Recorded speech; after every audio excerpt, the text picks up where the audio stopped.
right, so we are going to learn about positive and negative connotations, and that will help you with your IXL objective for today. So, if something is positive, it has a favorable connotation or a favorable meaning. And if something is negative, it has an unfavorable meaning. So, if someone were to say that my house is small and cozy, or my house is small and cramped, which one of those do you think has a more positive or favorable um, connotation? So, my house is small and cozy is more favorable. Makes it sound like you could cuddle up there. Cramped makes it seem like there's not enough room. Even though a cozy house might not have a lot of room, it makes people think, well, you are comfortable there, but cramped seems uncomfortable. So, cozy has a positive connotation, and cramped has a negative connotation. So if we look at this next one, that little boy is energetic. That little boy is hyper. Which one has a positive and which one has a negative?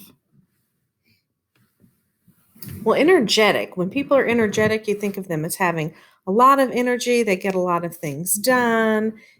People like to have energy. But if someone were to call you hyper, that might be like you have too much energy and you're getting on someone's nerves. So, energetic has a more positive connotation, and hyper has a more negative connotation.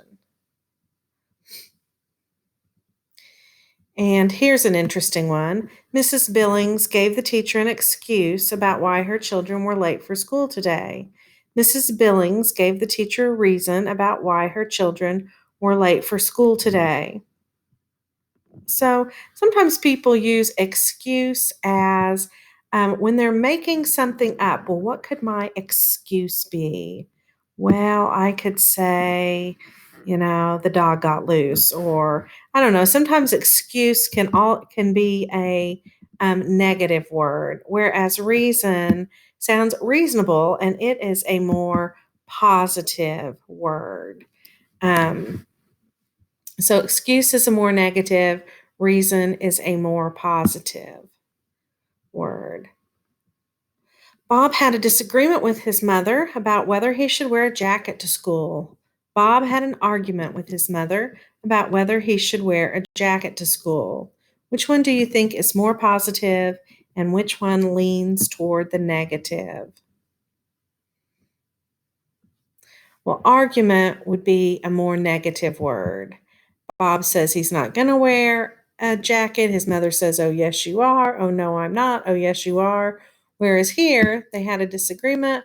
Bob said, "Mom, I don't need a jacket." And she said, "I really think you do." So they disagreed. So disagreement is more of a positive word, and argument is a more negative word. And let's see if we have another one. Oh, we do. The child scowled at his mother when she told him he had to do the dishes. The child frowned at his mother when she told him he had to do the dishes. So, which one seems more positive or more negative between these two words? Scowled would be more negative. You can think of that as a dirty look. Whereas frowned, you might just give your mom a sad face with that. Frown could be a more positive word, or at least a less negative word. So this one would be the negative connotation. This one would be the positive connotation. So I hope that this helps you when you do your IXL objective today.